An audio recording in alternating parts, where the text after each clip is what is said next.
সুন্দর স্বাদের তালের পাটিসাপটা নিয়ে আমি হাজির হয়েছি আপনাদের মাঝে।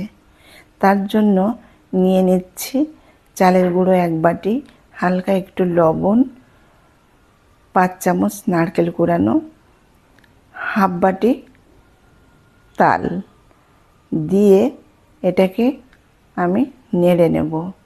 নেড়ে অল্প অল্প জল দেব এবং দিয়ে দিলাম একটুখানি চিনি।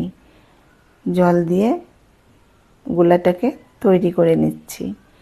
অল্প অল্প জল দিয়ে তৈরি করে নিচ্ছি। এবার দেখুন আমার গোলাটা রেডি হয়ে গেছে।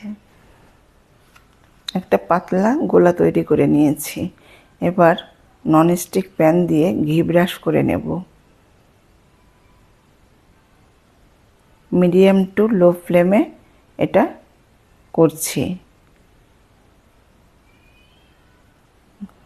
একটু গোলা দিয়ে এটাকে নেড়ে গোল করে নিলাম।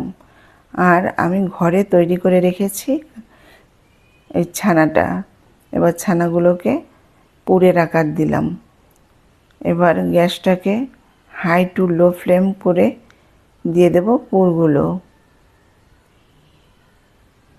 পুর দিয়ে আমি একটা একটা করে সমস্ত পিঠেগুলোকে ভেজে নেব।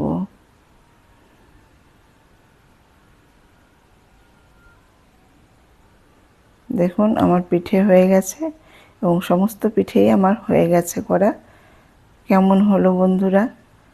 আপনারা দেখুন এবং বাড়িতে ট্রাই করুন। যদি আপনাদের ভালো লাগে করে খেয়ে দেখবেন এবং আমাকে কমেন্ট করে জানাবেন।